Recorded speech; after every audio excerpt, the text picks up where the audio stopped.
खरं माणूस कधी काही ठरवत नसतो, पण तुम्ही त्यावेळेला ठरवलेलं आणि आज तो दिवस उजाडलाय जेव्हा तुम्ही ती वीट दिलेली आहे. काय भावना आहे आज तुमच्या?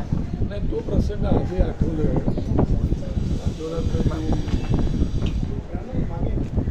तुम्हाला सांगतो की त्यावेळेला माहिती नाही आम्हाला परत जिवंत येऊ की नाही.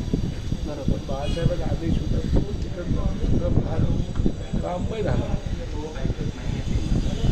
फैजाबादपासून चालत गेले होते, राममय झाला होता. त्याला फक्त जय श्रीरामच्या घोषणामध्ये तोडफोड झाली आणि त्याच्यामुळे माझी इच्छा होती की जेव्हा जेव्हा राम मंदिर येऊन झालं की बाळासाहेबांना वीज करावी लागतो. त्याला आज 32 वर्ष झाली. तर आता बाळासाहेब नाही तर आमच्या दृष्टीने आमचे बाळासाहेब वास्तवाचे. त्यामुळे मला प्रतिकृती माझ्या साहेबांमध्ये दिसते आणि म्हणून ते स्वप्न पूर्ण झालं. पण योगायोग पहा की 22 जानेवारीला ते मंदिराचं शुभारंभ झाला, मंदिर झालं आणि 23 जानेवारीला बाळासाहेबांचा जन्मदिवस आणि त्याच्यामुळे आमच्या दृष्टीने फार महत्त्वाचं होतं. बाळासाहेब नाही त्याला काहीच करते पण त्यांना खूप आनंद झाला. हा एक ठेवा आहे. तिथे आम्ही गेलो होतो शिवसैनिकांनी त्यासाठी. मध्यंतरी अनेक चर्चा सुरू होत्या, कोण गेलं कोण नाही गेलं यावरून.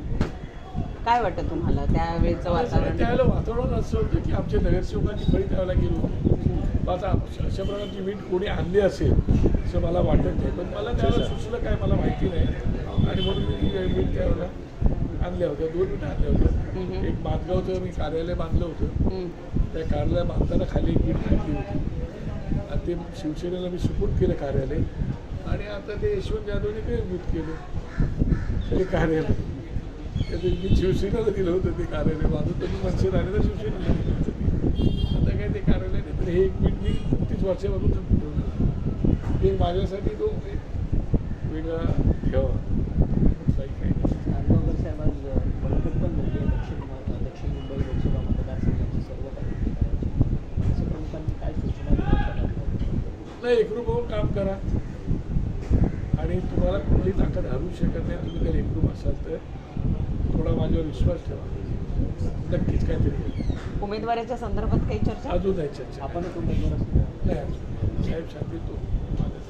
तर तुम्ही म्हणालात की यशवंत जाधवांनी ती शाखा गैरसोय केली, पण जे शिंदे केलं त्यांचं म्हणणं की तेच करेल. त्यांना काय आलेली शाखा आणि 2 शाखा होत्या, त्यात एक शाखा तुम्हाला मला द्या, ही तुम्हाला घ्या का दुसरी तुम्हाला द्या. तर मी त्याच्या वाटेला ती मिळाल्या, मी त्याच्या वाटेला ती गेली, तर त्यात माझी होती मी ती. तो माझा तुझा सहकारी. ठीक आहे, थँक्यू. हे घ्यायचं असेल तर रोजच्या घडामोडी पाहण्यासाठी राजकीय दर्शन न्यूज चॅनल सबस्क्राईब करा आणि बेल आयकॉन दाबायला मुळीच विसरू नका.